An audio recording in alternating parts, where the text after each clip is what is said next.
I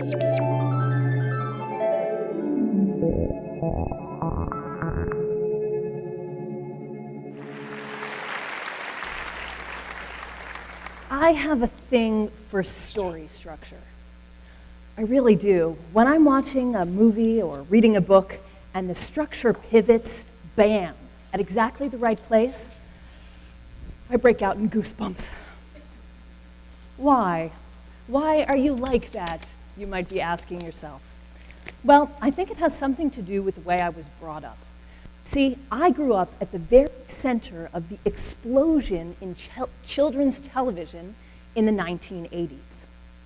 My mom, Jerry Laybourne, invented Nickelodeon, along with a lot of other wildly talented people, of course, one of whom was my dad, Kit Laybourne.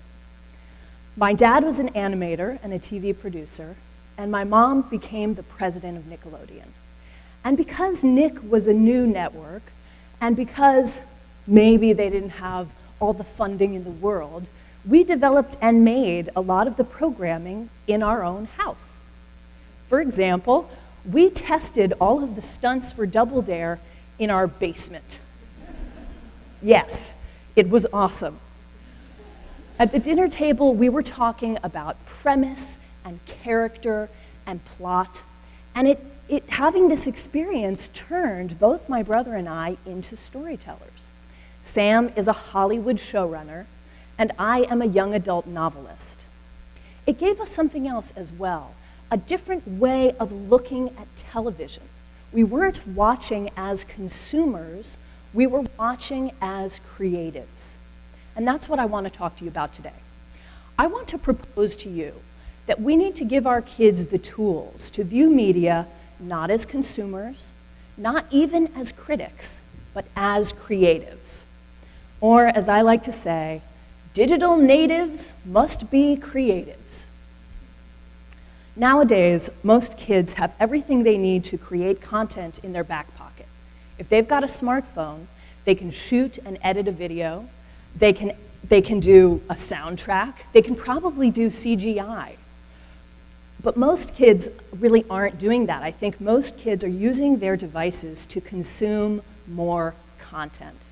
Now, you've probably heard the stats so many times that you've tuned them out, but let me just refresh your memory. Our kids have a part-time job. 4 hours a day, 28 hours a week, they are watching TV. That's not online time. That's screen time is purely TV and film. That's not counting gaming or texting or social media or browsing. That's just TV and film. Now, traditionally, the wisdom has been that teaching our kids to engage as critics can empower them as viewers. And we certainly have a rich history of meaningful and deep criticism and critical review in our country. My novels have been savaged by some very intelligent teenagers. But mostly, I think that criticism has gotten a little bit careless because we do it all the time. It's a click away. Thumbs up, thumbs down. 5 stars, 1 star, 2.5 stars. It feels like that's the level of nuance to our criticism. 2.5 stars. So, as I see it, there are 3 ways to watch TV. As a consumer, as a critic, and as a creative. And if I was to physicalize these, here's what it would look like, okay? Here's the consumer. Right? Big hated expression. They're limp. They're actually very much like a sponge. They're absorbent. They're malleable. Right? Here's the critic. The critic's like saying, dazzle me. Like, bring it on. And there's really nothing in the world less attractive than a 7-year-old saying, dazzle me. Now, here's the creative, as I see them. They're watching. They're watching to see what's happening because they're thinking about how they could make it better, frankly. The eyes are bright. They're on the tips of their toes. So I spend most of my time writing, of course, as a novelist, But occasionally I get invited to go to schools and talk to the students, and I love it when this happens because I bring with me my secret agenda to try to turn the digital natives into creatives. Mostly, they would be happy, the kids, just to ask me questions like, where do you get your ideas? And is it hard to be a writer? And my all-time favorite question I was ever asked, do you make more or less than $1 million a year? Less. A lot less. I go in and I talk about what else? Story structure. I have an exercise I do with the kids, and as I do it, I see the lights come on for them because, you know, the language of story is something that we're all so fluent in that we forget it has a syntax. But to these kids, that's new information. So I love this exercise so much, I thought I would do it with you. What you need before we do it is a tool, a simple diagnostic tool that you know so well it is a part of your very being. Here it is, beginning, middle, end. We know this pattern because it's in our everyday lives. We wake up, we go to work, we go to sleep. We make a meal, we eat it, we do the dishes. We have a dream, we work hard, we achieve it. Friends, we're born, we live, and we die. Beginning, middle, end.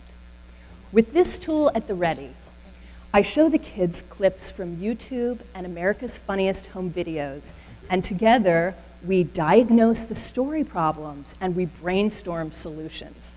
So let's do that now. Ken, in one of your emails, you said your wife questioned whether the video that I had published was real or whether the thing had been faked.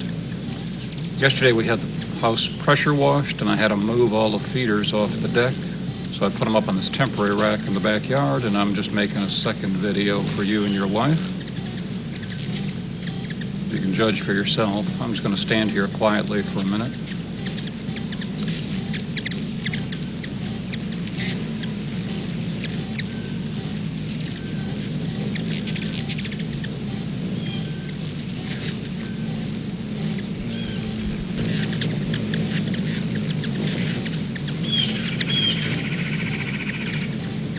Afraid of getting hit here, so we're going to kill this now.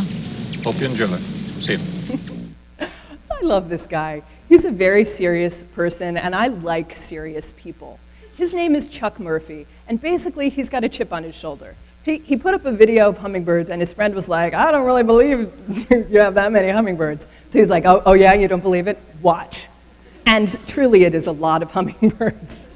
But just when it gets exciting, when our story sense is like, oh my God, we've got a beginning, now we're in the middle, now what's gonna happen? He cuts the tape. So when I go to schools, I ask the kids what happens next. And unless they're of a certain age, the hands shoot up. If they're of a certain age, it's like, like this. But if they're younger than that, everybody wants to tell me. And so somebody will say, maybe a hummingbird would fly in his ear. Or somebody says, maybe a hummingbird will be flying by and he'll catch it and crush it, and then he'll start crying. Or they'll say, maybe the hummingbirds will descend on him and they will pierce his skin with their little hummingbird beaks and they'll like drill into him everywhere, and then he'll be like a fountain, like a sprinkler of blood. And I'm like, yeah, totally. That can be your story. You know, they're getting it. Here's another clip. This one is an example of a story that's all middle.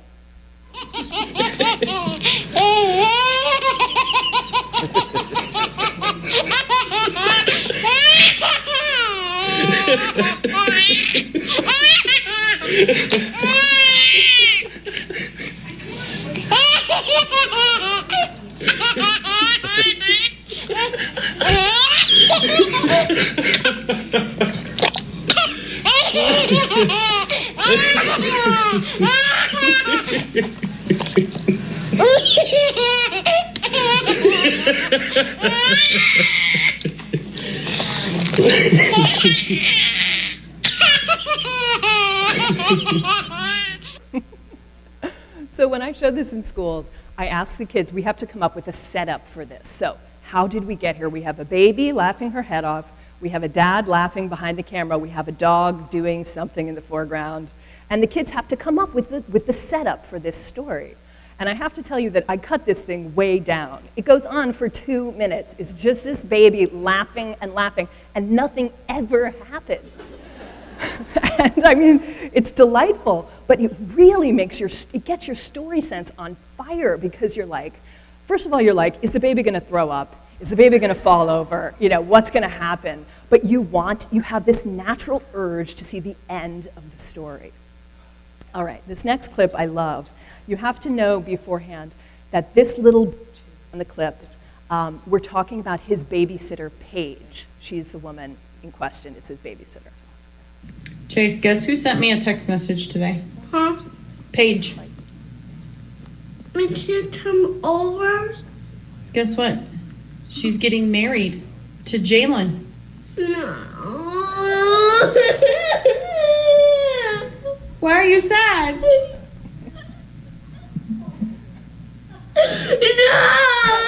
I don't want to be married. You don't want her to get married? Why? I don't have a feeling. It's gonna hurt your feelings. Yeah. I love this little kid so much. Oh my God, he's so precious. And we know why this has no end, right? Because the mom put down the camera and went and gave him a hug. But I love showing this in the schools because it has so many rich story questions in it, right? Who is this Paige? What is so special about Paige? And how far is he willing to go to break up the engagement? Now, at this point, when I'm speaking at a school, I like to give the kids 3 perfect clips with a beginning, middle, and end. So that's what we're going to do.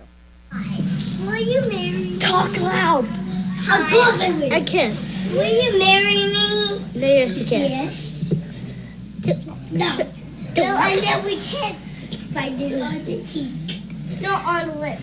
No. That's what I said. No. So what's this video?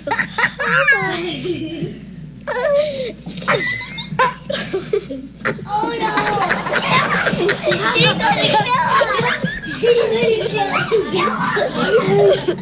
We did not tell them to do that.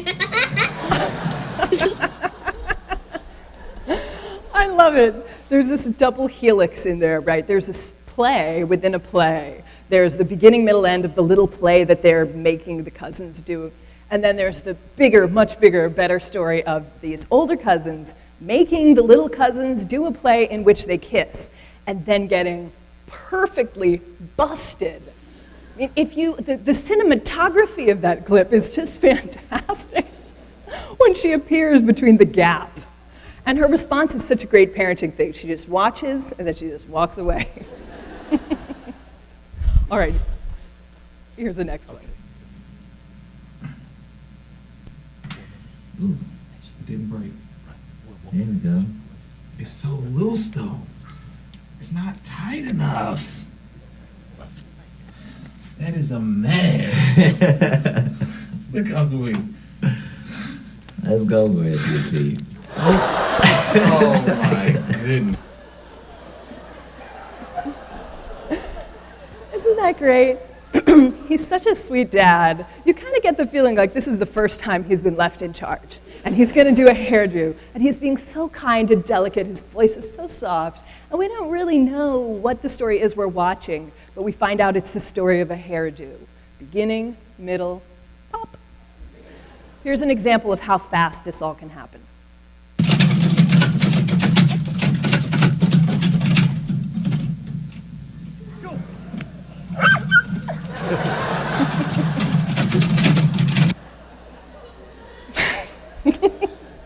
Beginning, the guy's gonna throw a stick for his dogs. Middle, he throws it. End, the dogs, for inexplicable reasons, run away from the water. There are a lot of tools that we can use to teach our kids to view media creatively, and we should use them. But I just have to say, if it's a 600-page novel, or a 2-hour movie, or a 30-second YouTube clip, or a 6-second Vine, beginning, middle, end works. Our kids are living in a media maelstrom. There is content coming at them from the big screen to the small screen, from the desktop to the laptop to the gaming console to the palm of their hand. I believe we need to give them the tools to engage with it creatively, or they're going to drown.